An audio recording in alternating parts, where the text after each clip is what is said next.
Los trabajadores del sector público anunciaron una nueva movilización tras no llegar a acuerdo con el gobierno en el reajuste salarial. De este y otros temas vamos a conversar con el diputado de la Democracia Cristiana, Fuad Chahín. Diputado, gracias por acompañarnos. Continúa el conflicto al interior de la nueva mayoría y hubo una acusación bien seria de parte de Carolina Goich. Dijo que nadie le pidió, no lo dijo en esas palabras, pero dijo que lo que había dicho Tellier, en el sentido de que le habían finalmente pedido disculpas, que había habido un error en la declaración, no era cierto.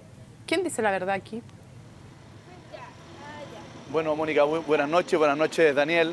La verdad es que nosotros lamentamos que un proyecto de ley como el reajuste del sector público que tenemos que discutir y aprobar cada año se haya transformado en un problema político dentro de la nueva mayoría y en un problema social que están pagando millones de personas producto, ¿no es cierto?, del paro del sector público. Y por lo tanto yo no quisiera profundizar la crisis política, creo que ya habrá tiempo para poder analizar lo que ha ocurrido, que a mí me parece que es una mala manera de relacionarse dentro de una coalición política, lo que ha sido el comportamiento no solo de un partido, sino que en general de los parlamentarios, pero creo que eso ya es una lección que tenemos que discutir con posterioridad. Hoy día lo que nos tiene que convocar es ir generando las condiciones para resolver este tema, para resolver el proyecto del reajuste y para poder terminar con las movilizaciones.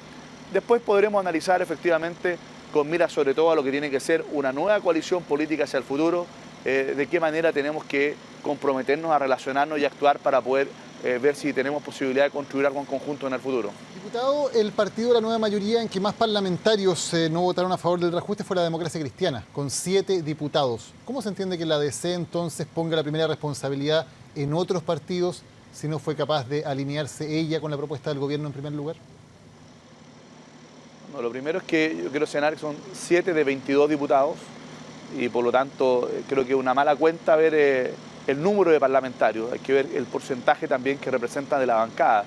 Lo que ocurre es que este no era un acuerdo de bancada, aquí había un acuerdo de los presidentes de partido de hacer un máximo esfuerzo, pero siempre se planteó que en esto deberíamos estar todos. Y cuando hay un partido que su bancada de manera completa, al 100%, dice no vamos a respetar este acuerdo, incluso el diputado Tellier no respalda lo que acordó el presidente Tellier, bueno, obviamente que se genera un escenario tremendamente complejo y que generó una situación que a mi juicio no se puede volver a repetir. Y por cierto que hay que partir haciendo un mea culpa, que las cosas se hicieron mal. Creo que los acuerdos hay que tratar de construirlo desde abajo hacia arriba, no desde arriba hacia abajo, porque es muy difícil tratar de conseguir el respaldo absoluto de los parlamentarios cuando efectivamente no hay diálogo, no hay posibilidad de escucharlo, no hay posibilidad de construir acuerdos. Creo que lo que ocurrió hace una semana no se puede volver a repetir y en eso todos tenemos una cuota de responsabilidad, unos más, otros menos, pero todos tenemos una cuota de responsabilidad. Bueno, usted dice que no es la forma de mirarlo porque no era el 100% de la bancada, sino un porcentaje menor que el del PC. Pero en lo concreto, aunque el PC se hubiera sumado, gracias a que la Democracia Cristiana, también 2 del PPD y 3 del PS rechazaron el acuerdo, igual, aunque todo el PC completo hubiera votado a favor, no estaban los votos, aún así, para aprobar este reajuste. Entonces, nuevamente uno se pregunta, si uno le da una segunda mirada desde esta otra óptica, que tampoco es desmentible, toda la bancada del PC hubiera votado a favor, igual no tenían los votos. Entonces, también uno se pregunta de nuevo, ¿por qué apuntar específicamente al Partido Comunista? No, a ver, quiero insistir, aquí la señal de que un partido y una bancada completa voten en contra de un proyecto del gobierno, obviamente que genera un desorden mayor, porque es difícil comprometer a todos los parlamentarios cuando dicen, bueno, ¿por qué nosotros tenemos que, una vez más, recordemos que ocurrió algo muy similar en la discusión del sueldo mínimo, o algo exactamente igual también hace un año cuando discutimos el reajuste para el año 2016, y por lo tanto aquí hay un comportamiento permanente de una bancada, y por lo tanto así es mucho más difícil poder exigir cohesión en la bancada de la Democracia Cristiana, porque habitualmente nos toca efectivamente pagar los costos, mientras otros, en definitiva, actúan como se les ocurre, les sale absolutamente gratis. Creo que eso ha generado un nivel de descomposición, efectivamente, en la necesaria cohesión política que tiene que existir. Y creo que esto es algo que hemos venido repitiendo hace mucho tiempo y no es un problema exclusivo del Partido Comunista. ¿Qué es más grave cuando un partido completo actúa de manera reiterada de esta manera? Sí. ¿Es exclusivo del Partido Comunista? No. También al interior de nuestra bancada y en la manera en que entendemos también la relación entre el gobierno y las bancadas, entre el gobierno y los partidos, hay un problema que se arrastra hace mucho tiempo y que estamos pagando las consecuencias de aquello. ¿Qué es lo que tenemos que hacer? ¿Profundizar en eso hoy día? ¿Seguir profundizando la crisis o tratar de generar las condiciones para que esta crisis política y social que se ha generado con la falta de atención médica, con lo que está ocurriendo con la basura, con la falta de atención en distintos servicios públicos pueda no seguir prolongándose? Creo que tenemos que terminar con esto, tenemos que buscar un camino de solución. Esa es la responsabilidad política que tenemos todos y no seguir empantanados en los dimes y diretes. Diputado, todos los años se negocia esto del reajuste al sector público entre el gobierno y los empleados, siempre hay un tira y afloja y se llega finalmente a algún punto de consenso. El gobierno partió ofreciendo un 3,2%, los empleados públicos partieron pidiendo un 7,5%. Los empleados públicos ya se han bajado al 4%. ¿Es comprensible que el gobierno siga manteniéndose en un 3,2%, convirtiendo ese número en una especie de tema de principios y sin moverse una sola décima de lo que proponían al principio? ¿No le ha faltado un poco de flexibilidad al gobierno para poder solucionar el problema?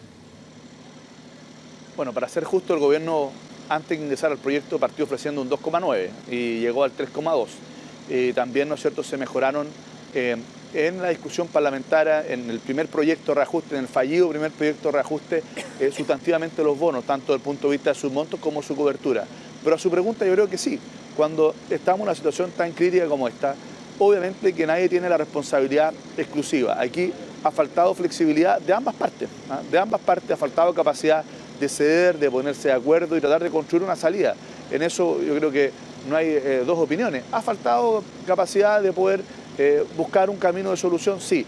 Es difícil porque además los intereses dentro de la mesa del sector público no son homogéneos, ¿ah? Hay bastante diferencia. Algunos que, por ejemplo, les interesa más aumentar los bonos de quienes ganan menos, a otros les interesa más la cobertura, a otros les interesa el guarismo, por sobre todo, otros en realidad lo que les interesa es este seguro contra la inflación. Bueno, es difícil poder consensuar todos los intereses diversos que están en la mesa del sector público y también, obviamente, al gobierno le ha faltado flexibilidad para tratar de construir un camino de solución. Nosotros esperamos que por el bien del país se pongan de acuerdo. Lo que hemos dicho el día de ayer, la bancada de la Democracia Cristiana está disponible para poder respaldar cualquier acuerdo que nos permita salir de esta situación compleja de paralización y de falta de salida.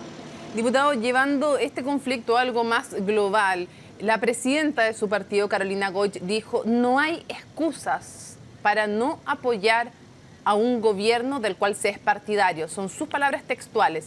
¿Eso la Democracia Cristiana también lo va a aplicar, por ejemplo, al proyecto de ley de aborto 3 causales? ¿No hay excusas para no apoyar un proyecto del gobierno? Mira, son cosas totalmente distintas. Y te lo digo yo que voté a favor de las 3 causales. Nosotros, cuando se elaboró el programa como Democracia Cristiana, hicimos una reserva expresa respecto a este tema y señalamos de que aquí nosotros íbamos a respetar la conciencia de cada uno de los parlamentarios, muy distinto, y a mí me parece totalmente desproporcionada. Discúlpeme. Sí, esa reserva la hizo Patricio Zapata expresamente en el programa cuando se estaba discutiendo. Y eso se ha dicho en varias oportunidades, pero a mí me parece un despropósito comparar un proyecto de ley de reajuste del sector público con un proyecto como el de la interrupción del embarazo en 3 causales. Son cosas totalmente distintas. Son temas distintos. Estoy preguntando si se aplica el mismo principio enunciado por la presidenta de su partido, que ella lo dio en términos generales y no solo respecto de un proyecto. Sí, yo le digo que respecto de ese proyecto en particular, la Democracia Cristiana hizo expresa reserva. Se lo digo yo, que respaldé a la despenalización de las 3 causales, pero uno tiene que ser fiel a lo que la Democracia Cristiana siempre planteó desde antes de que fuéramos gobierno, cuando la presidenta Bachelet era candidata aún. Diputado, en otro tema, la candidatura presidencial de Ricardo Lagos, a su juicio, está en problemas graves y dentro de la Democracia Cristiana en especial, porque escuchamos, por ejemplo, al diputado Matías Walker decir que no solo era un problema de que Lagos no estuviera marcando en las encuestas, sino que además no representaba los valores de la Democracia Cristiana. ¿Usted comparte que haya ese problema para que la DC pueda apoyar a Lagos, aparte de sencillamente el hecho de no marcar en las encuestas?